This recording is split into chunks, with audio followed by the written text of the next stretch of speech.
Let's do it. StrongerLife Show, episode number 4. Whoa, hey. Hey, fist bumps. Okay. We're going to do double fist bumps. All right. No. No double fist I got bumps. you guys. No, just single. Single. Okay. Ready? Snail.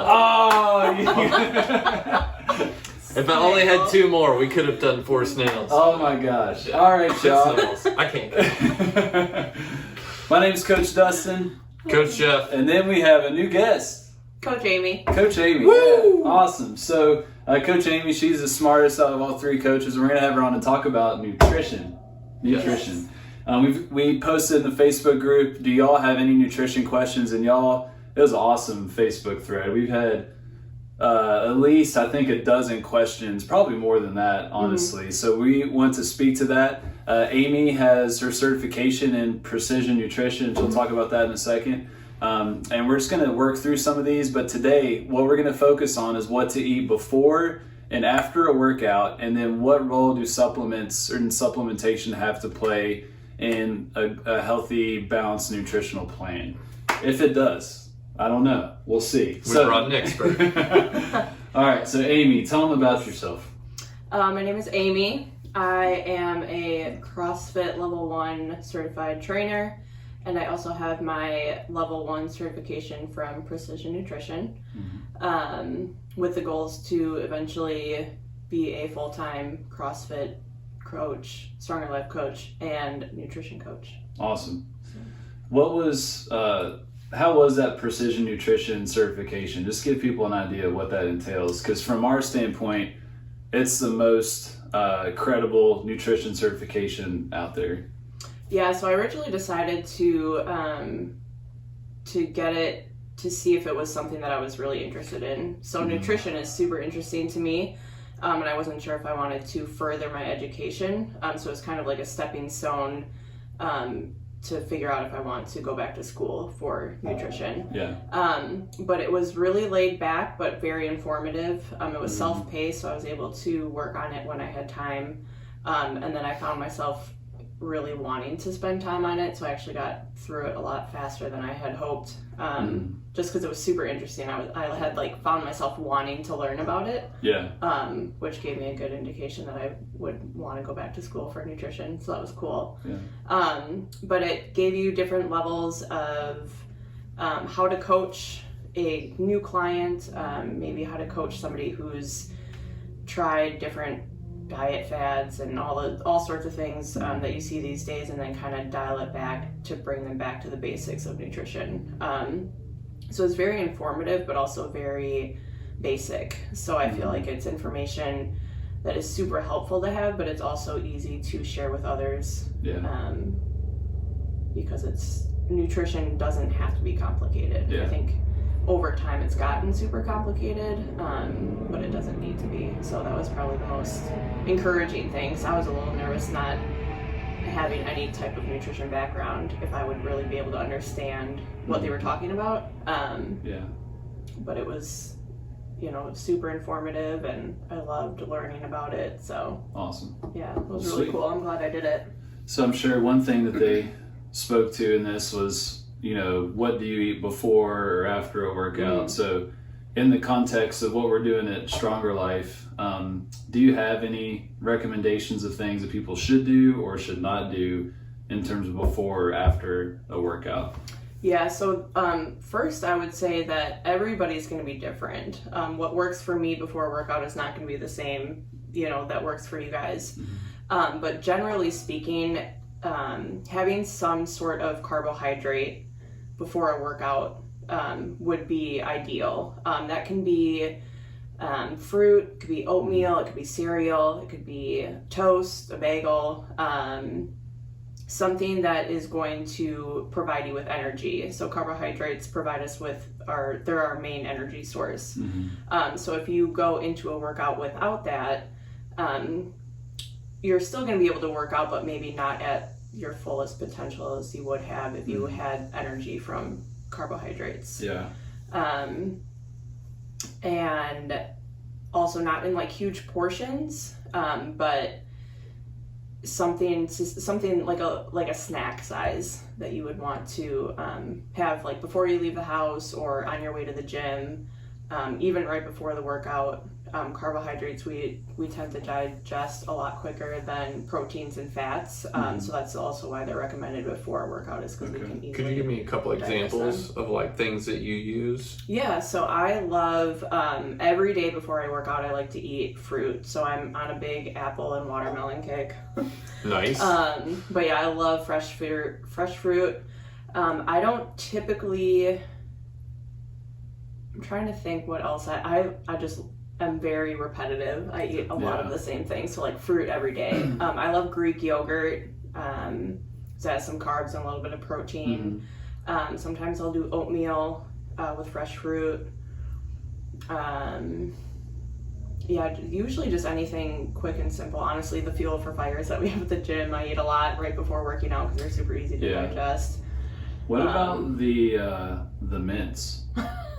I knew you were going to ask me about those. Dustin consumes an absurd amount I don't know of mints. what you're talking about. I think we have only restocked the mints for you and Lucy. I don't think anybody else eats them. It's a family nutrition. Yeah, 5 a day at least. But yeah, I would maybe recommend 3 mints before working out. So you're giving me permission. Yes. Minimum or maximum? Honestly, minimum, because there's only 4 grams of carbs in All right. This is great news. This is great news. I know, I've done the research. Yeah. All right, so 3 minutes before the workout, Yes. check. What should I have after the workout? After the workout, we want to focus on protein. Okay. It's going to help repair the muscle that we break down during our workout. Whether you're doing strength training or cardio, your muscles tend to break down while you are exercising. So the protein helps build them back up. I love a simple protein after working out, usually like chicken or fish. Again, I eat a lot of the same things. A protein shake every now and then. Just something that you can have quickly. It doesn't have to be immediately after you work out, but I would say within like 30 to 60, 75 minutes post-workout, you would want to really focus on protein. Okay. In addition to carbs and fats, but protein is really important to have after you work out. Yeah. What would you classify in the like complex protein category? You said simple is best, but I'm just curious. Simple as in, easily accessible. Okay, maybe. I think I was just thinking like on the carbohydrates, like simple versus complex. Yeah, so really protein is protein. Okay. There's just all sorts of different ways that you can consume it. That's why protein shakes are so common, because you can drink them. Yeah, convenient. Yeah, form of protein. super convenient. Yeah. So. I crush those at the gym. Yeah. For the StrongerLife members, we've got mints and then Premier protein shakes, which I think Lee Pawson orders some. But yeah, they have them at 30. like Sam's Club and Costco. They're 30 grams of protein, which is a great amount to have. Yeah. And they taste good. Some protein shakes out there right now are not. I'm using the super powder great, so. right now. Yeah. Yeah, powder. There's all kinds of options for that. So we also had questions about supplementation, and that's where like the protein supplementation is very easy and convenient. What's the take on supplementation overall in terms of, especially related to our StrongerLife programming? Like, would it be helpful to supplement certain things or not? Like, how do you think about that? Well, first I want to say and should say that I obviously can't give any like medical advice. I'm not a doctor.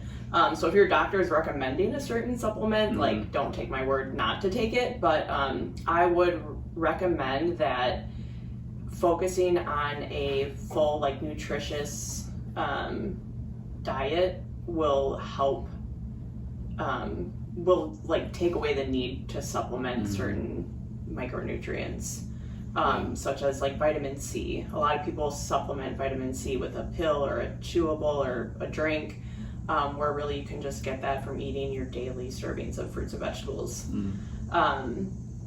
And focusing on minimally processed foods really is where I would start with the whole supplement thing. If you if you're eating whole fruits and vegetables, grains, proteins, typically, unless you have some sort of illness or something that you have to medically supplement for, you should be able to get all of your micronutrients through your nutrition, through your diet. Yeah. That's ideal. I mean, and again, everybody's different. I personally take vitamin D because I don't get outside enough and I need it. But I can also get vitamin D from the bananas I eat, or, Yeah. So start with real food first, and then if you're having trouble, then supplement. Mm-hmm. I think one thing that was eye-opening for me was the protein, how much I was taking in a day because I never tracked it, and then I started to track it, and it was crazy how low I was compared to like the recommended amount. Which I think I read it was like 0.8 to 1.2 grams of protein to take per day per your kilogram of body weight. Right. And when you map that out, you can do that calculation. For me, I was needing to take way more than what I actually was. Some days I feel like I can get that in with Whole Foods, and other days I'm slamming Premier Proteins. And that's where supplements help though, and protein is probably the hardest for people to get enough of, but it's what they usually are lacking in. So that's where the protein shakes and protein bars come in handy, because they're convenient, but they also, a protein drink is easier to consume than, a cup of egg whites, or, so. Or a whole chicken. Yeah, exactly. All right. Well, that's helpful. Any other things on that? No, I mean, really the boggin thing, and I think we kind of talked about that, like how much, and I've heard like there are caps on that too. Just like in your experience and training, like is there a like maximum amount? Like say I've not had any protein all day and it's like, oh, it's dinner time, now I need 100 grams of like protein. Can we expect our body to really like process that much, or is there like an amount that's like optimal? Yeah, I mean, ideally you would want to eat throughout the day, but if you were to not have eaten all day, I would recommend prioritizing your protein consumption over carbs and fats, just because that's what, especially working out and being in the gym, that's really what our body needs, as well as carbs for energy.